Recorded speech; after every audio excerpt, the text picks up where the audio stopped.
hello friends बरायबाय बड' जब info YouTube चेनेलाव आसा खालामो गासैबो मोजां दङ दा इन्डियान आर्मिनि आन्डाराव AOC साख्रि फैदों नाथाय मा जिनिस गोबां कनफिउज जादों जानांगौ फंबायमोना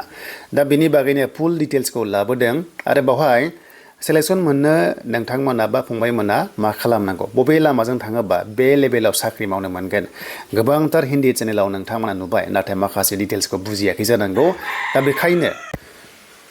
दा बेखायनो बड' जब इनफो यूट्यूब चेनेलाव डिटेल्सखौ होनो नाजादों जाहाथे बे AOC साख्रियाव मावनो हायो दा गुबै बाथ्रा जाबाय जायफ्रा इन्डियान आर्मियाव आफसोस थाबाय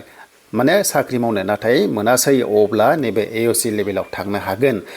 दाथ' एक्चुअली बुंनो थांबा इन्डियान आर्मि डाइरेक्ट गैला मा जाखो अग्निवीर जाबाय जेराव 4 इयार्स साख्रि मावनो मोनो दा बे अग्निवीरावबो बैसोआ खम बेखायनो माने खायसे खायसे चान्सखौ मोना अब्ला नैबे AOC आ मोनसे नोंथांनि थाखाय बेस्ट अपसन जानो हागौ दा बेखायनो बे AOC साख्रि लानोबा माखासे डिटेल्सखौ जों नायग्रोनोसै आरो बिनि एप्लाइ जाथ'वाखै जागोनसो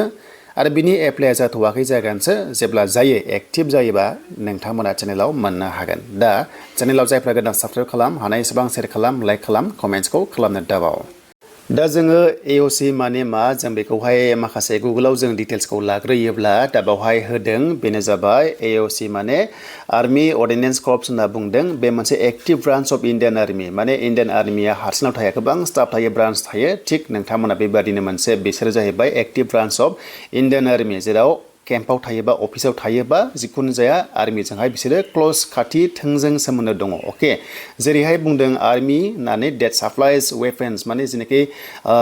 अस्त्र गान जेनाखि गान बायदिसिना सिलाइफोर आरोना बे टाइपनि देन बेनिफ्राय एमुनिसन बेबादि टाइपनि गोबांथार माने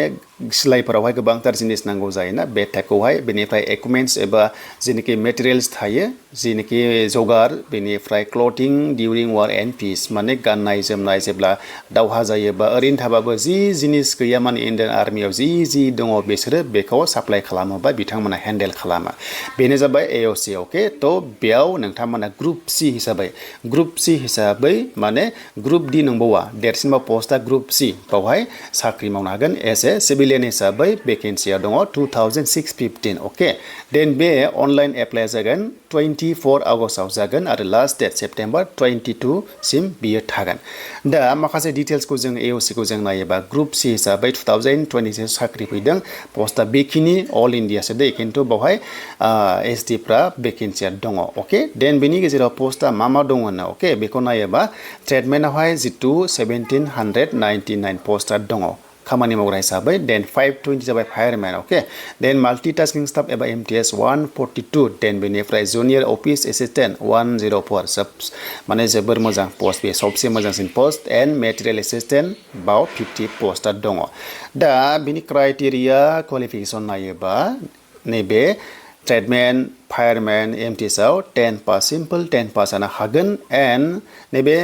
अफिस एसिस्टेन्टआव नायोबा बे मोनसे मोजां जब क्लार्कआव नालाय 12 पास खालामनानै typing speed of 35 word per minute in English बाव रोंनांगोन टाइपिं खालामनो हानांगोन हिन्दीबा 30 वर्ड्स टाइपिं खालामनो हानांगोन नैबे मेटेरियल एसिस्टेन्ट नायोब्ला डिग्री पास खालामनांगोन बे पस्टआव आरो जायफ्रा डिग्री पास गासैबो पस्टआव इलिजिबल जागोन अके देन बैसोआ 18 निफ्राय 25 इयार्स नोंथांमोना बेखौ नायोबा नै जेरै ट्रेडमेन फायारमेन MTS आव बेखिनि आरो ओमफ्राय 5 इयार्स ST बारा अब्ला 30 इयार्ससिम बे पस्टआव ST फ्रा हागोन नाथाय 18 निफ्राय 27 इयार्सआ जाहैबाय नैबे अफिस एसिस्टेन्ट बेनिफ्राय मेटेरियल एसिस्टेन्टआवहाय आरोबाव 27 इयार्सनिफ्राय 5 इयार्स नोंथांमोना प्लास खालाम जोंनि ST फ्रा देन बिनि सिलेक्शन प्रसेसआ माबायदि जागोन सिलेक्शन प्रसेसआ फार्स्टआव बिनिया मा जागोन रिटेन एग्जाम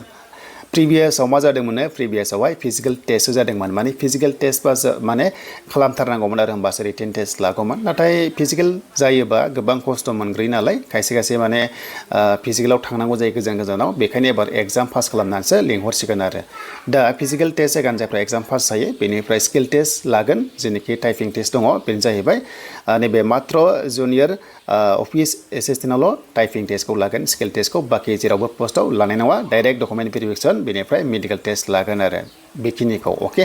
दा जोबोर मोजां साख्रि दा जोङो मोनसे सर्ट नटिसखौ जोङो नायबावसै बेहाय सर्ट नटिस माने फुल नटिसआ फैथ'वाखै दे बे मोनसे सर्ट नटिसआ फैग्रोदों आउट जाग्रोदों पस्टआ ST लाइना बेखिनियाव दङ गासै ST आ 197 दा फरायनायखौथ' मिन्थिखाबाय बयबो बैसोखौ मिन्थिखाबाय दा बावहाय एग्जामा बेसेबां जागोन एग्जामा जाबाय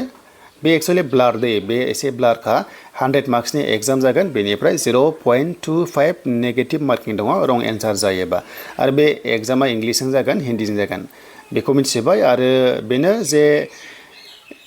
सिलेबास होनोबा जिके दङ बेनिफ्राय रिजनिं दङ एवारनेस दङ निउमेरिकेल दङ इंलिस दङ बेखिनियानो आरो फिजिकेल टेस्ट दङ फिजिकेल टेस्टआ बेसेबां खारनांगोननो बेनो जाबाय इन्डियान आर्मिजों सेम 1600 मिटार्स टाइमा जाबाय 6 मिनिट 30 सेकेन्ड अके बेखिनिखौ मोनदों हाखागोन आरामसे हायो टेनसन गैया बेनिफ्राय पुलआप्स दङ पुलआपआ जाहैबाय मिनिमाम नोंथांमोना 6 बार बोनांगोन पुशआप खालामनांगोन पुलआप गोजौआवहाय बिम बोनांगोन बेखौथ' हायो एन्ड बेनिफ्राय 9 फिट डिट्स दङ एन्ड बेनिफ्राय जिग जेग बेलेन्स दङ जास्ट क्वालिफाइं नेचार बेनिफ्राय एग्जामा माब्ला जागोन ना अके बे एग्जामा अक्ट'बराव जागोन 2026 बे बोसोरावनो आरो रिटेन एग्जामनि रिजाल्टआ नभेम्बराव मोनगोन आरो फिजिकेल टेस्टआ डिसेम्बर जानुवारियाव जाहैनानै नोंथांमोननो 2027 आव साख्रि एपइन्टमेन्ट लेटार दा बेखिनियानो नेक्स्टआव डिटेल्स फैबावगोन टेनसन गैया बड' जब इनफो इउटुब चेनेलाव नोंथांमोना आपडेटखौ मोननो हागोन जेब्ला लिंकआ एक्टिभ जायो